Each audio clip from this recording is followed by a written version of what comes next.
بسم اللہ الرحمن الرحیم۔ محترم ناظرین، السلام علیکم ورحمۃ اللہ وبرکاتہ۔ ایک یہودی کو رسول خدا صلی اللہ علیہ وسلم سے چند دینار قرض واپس لینا تھا۔ ایک دن آپ راستے میں جا رہے تھے کہ وہ یہودی آپ کے پاس آیا اور اس نے کہا، جب تک آپ میرا قرض ادا نہیں کریں گے اس وقت تک میں آپ کو یہاں سے نہیں جانے دوں گا۔ نبی اکرم صلی اللہ علیہ وسلم نے فرمایا، اس وقت ادائیگی کے لیے میرے پاس کچھ بھی نہیں ہے۔ یہودی نے کہا، جب تک آپ میرا قرض واپس نہیں دیں گے میں بھی آپ کو یہاں سے جانے نہیں دوں گا۔ آپ نے فرمایا، اگر یہ بات ہے تو میں تیرے ساتھ یہیں بیٹھ جاتا ہوں۔ یہ کہہ کر آپ اس کے ساتھ بیٹھ گئے۔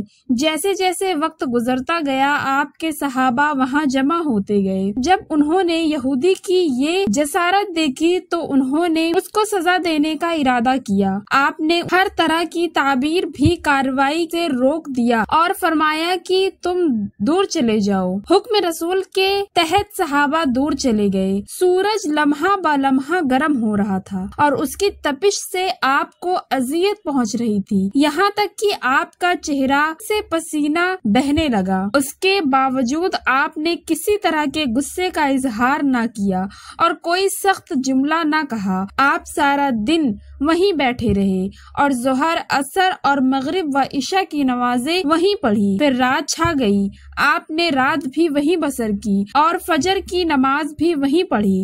صحابہ یہودی کو ڈرانے دھمکانے لگے۔ آپ نے فرمایا، تم اس سے یہ کیسا سلوک کر رہے ہو؟ صحابہ نے کہا، یا رسول اللہ، اس کی یہ جرت آپ کو یرغمال بنا کر اپنے پاس بیٹھا لے۔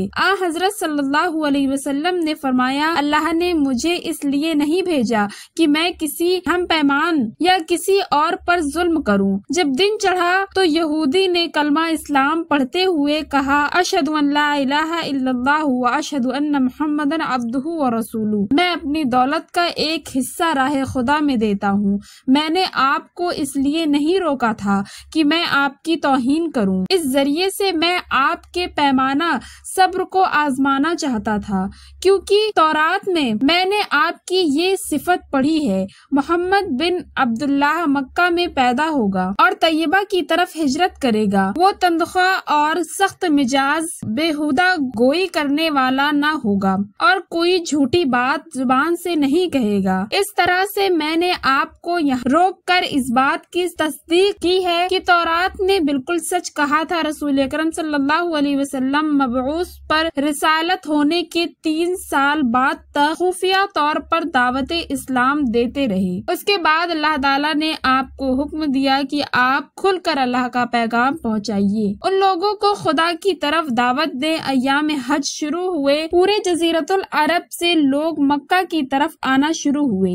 نبی اکرم صلی اللہ علیہ وسلم صفا پر چڑھے اور آپ نے بلند آواز سے فرمایا، لوگوں، میں اللہ کا رسول ہوں، تم اللہ رب العالمین پر ایمان لے آؤ۔ لوگ آپ کی طرف متوجہ ہوئے اور انہوں نے تعجب سے یہ اعلان سنا اور سب کی خواہش ہوئی کہ وہ اعلان کرنے والے کو دیکھیں۔ پھر آپ صفا سے اتر کر مروہ آئے اور وہاں پر بھی آپ نے 3 بار یہی اعلان کیا۔ جب ابو جہل نے حضرت صلی اللہ علیہ وسلم کا یہ اعلان سنا تو اسے سخت غصہ آیا۔ اس نے زمین سے ایک پتھر اٹھا کر آپ کی پیشانی پر مارا، جس سے آپ کی پیشانی زخمی ہو گئی، خون بہنے لگا اور آپ کا پورا چہرہ لہو لہان ہو گیا۔ اس کے بعد تمام مشرکین آپ کو پتھر مارنے لگے۔ نبی اکرم صلی اللہ علیہ وسلم مجبور ہو کر ابو قبیس پر چڑھ گئے اور ایک چٹان کے پیچھے جا کر چھپ گئے۔ مشرکین نے بھی آپ کا تعاقب کیا لیکن آپ انہیں کہیں دکھائی نہ دیے۔ ناکام و نامراد ہو کر انہیں واپس آنا پڑا۔ اسی آشنا میں ایک شخص نے حضرت علی علیہ السلام کو اس واقعہ کی اطلاع دی اور کہا کہ میرا خیال یہ ہے کہ محمد مارے جا چکے ہیں۔ نعوذ باللہ۔ یہ سن کر حضرت علی علیہ السلام کو شدید دکھ ہوا اور ام المومنین حضرت خدیجہ سلام اللہ علیہا کے پاس آئیں اور ان سے کہا، میں نے سنا ہے کہ مشرکین نے رسول خدا صلی اللہ علیہ وسلم پر سنگ باری کی ہے اور بعض لوگوں کا یہ گمان ہے کہ نبی اکرم شہید ہو گئے ہیں۔ آپ روٹی پانی اٹھائیے اور میرے ساتھ انہیں تلاش کرنے کے لیے چلیں، ممکن ہے ہمیں ان کا کہیں نشان مل جائے۔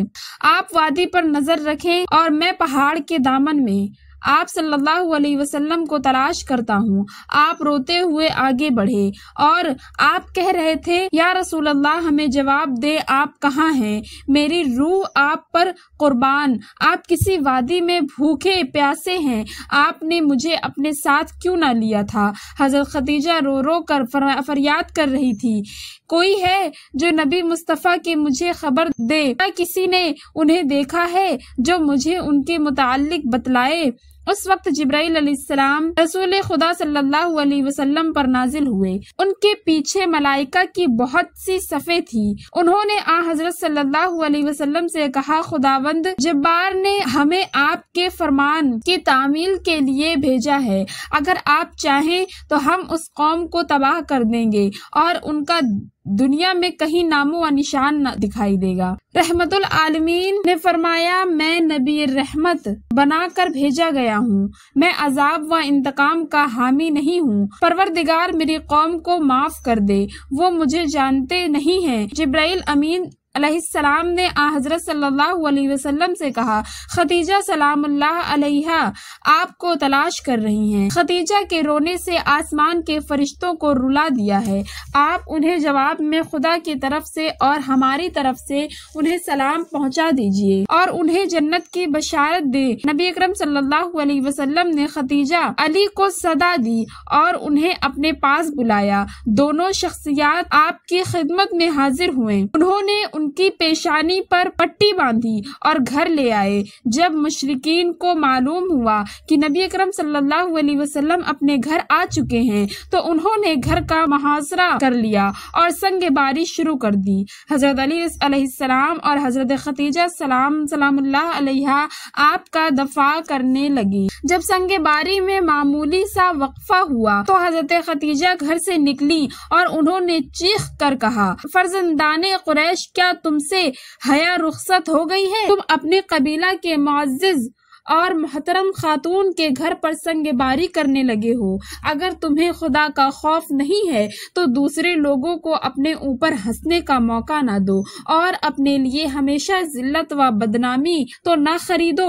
جب مشرکین نے حضرت خدیجہ سلام اللہ علیہا کی گفتگو سنی تو ندامت کے مارے ان کے سر جھک گئے اور وہ شرمندہ ہو کر اپنے گھروں کو چل دیے۔